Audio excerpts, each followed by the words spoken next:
Let's see how to print in landscape orientation in Microsoft Word. First off, we want to open Microsoft Word. And as you can see right here, we have our document ready. Now to print a document in landscape, first we have to set our document in landscape and to ensure that we want what it looks like or that we have properly formatted our document in the landscape layout. And to do that, simply click on the layout tab. Now click on orientation and you should be able to change it into landscape right there.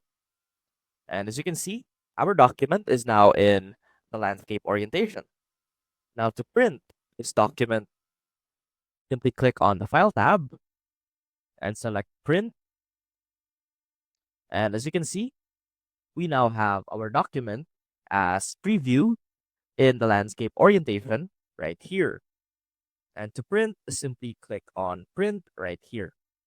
And that is how you can print a document in the landscape orientation in Microsoft Word. I hope this helped, and I will see you soon.